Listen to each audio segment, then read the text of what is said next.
Since I mean the very early days, I think it was the second class that I was in, and we lived in a small house here, being the cotton shore, Fletties they called it, and we lived there for a year, and I was never off the cotton shore, talking berries as we call it. We had bent train, and with the result that my school boots was a ring of salt water, and this teacher gave you places in the class for brush boots, which I didn't think was a very good thing. So my place in the class was down the front seat through the saltwater boots. Now I spent all my childhood days at the shore. All my childhood days at the shore.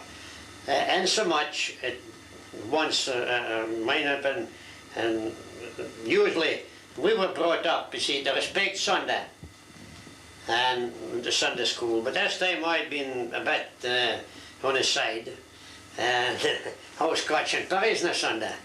So when I went up the house, my father says, "Oh, well, he said, did you ken anything about Sunday fishing?" I says, "Oh, aye." I says, the Englishmen fishes on Sunday, don't they? He says, "I think there's some Scotchmen." And I was a Scotchman. So, as I said, I spent all my time. One of the things we did in the summertime was a few old men get the hornlings off the shore, and then drew up their boats every day, and we supplied pullers, we called them. That's the crabs, it was, or crabs as we called them. It was peeling, and we got a penny each. Well, I got a penny each. I got after it was a sister of my granny's. So connections at that time was very important. You can't either, so being a connection, I got the extra penny, I think, for my. Now the last year that I was to school, in the summer holidays, I got a berth. We and all money. It fished at West Haven shore. No, it's a dancer's duty. And I keep my hand pullers at that time, and I got a berth with him at the hornlines. And through the day, I used to clean his nets, his trout nets. We did some trout fishing at the edge of the Belger son. So that was in the jobs that I made on. And that particular time, I lived with my granny. The other members of the family, and you had to broke because my sister was good on there, and they had to be handy for so it was just a little room he had to live. How they managed to get all sleep at doing, I expect some of them was sleeping in the flea. So it was no room for me, and it suited me fine, and I lived with my granny, and I have good memories, very good memories of my granny. My granny and me got on awful well. She kept a shoppy. She was with it. My mother was 2 years old when she was with it. So she'd a hard, often I think about that generation. How they managed to bring up I was 3 queens and a boy.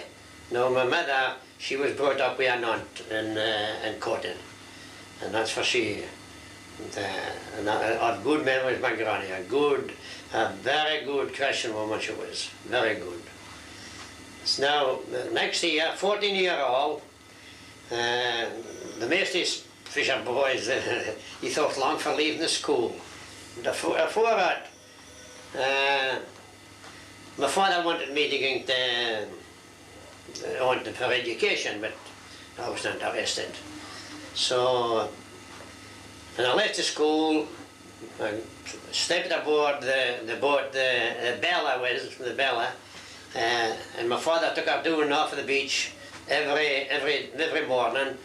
Marla's brother Robert and me, he was 5 years older, so he knew more about the fishing than I did. So that was my start in the fishing. Usually ripper. Usually the ripper we went out. Sometimes Hanlons. I mind the first time we went to Hanlons. In fact, I could tell you the line marks that we were working the Hanlons. But you could only work the Hanlons when the tide was slacking. Slacked if the tide was changing. And the line marks that time was the beacon and a red house. That's the second road here. The houses are when I put it. But at that time it was a single house.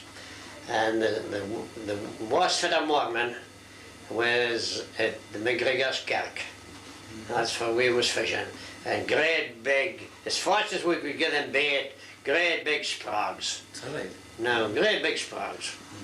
And that was one of my memories.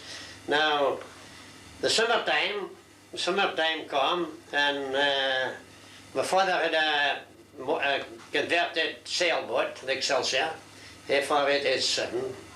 So I said, I'm going to cook this year. Oh, he says, I think you're too young. I said, no, I'm going to cook. Now, if he'd asked me, I would have been ashore 100 times, I would think. Because I was sick every day, sick as a dog, every day. Sometimes nothing coming up, but in fact, sometimes the bleed was coming up. But I stuck it out. I stuck it out for that summer. The only summer, I don't know if I was at Jonah, but there was only summer that my father never made a good fishing. So I must have been at Jonah that year.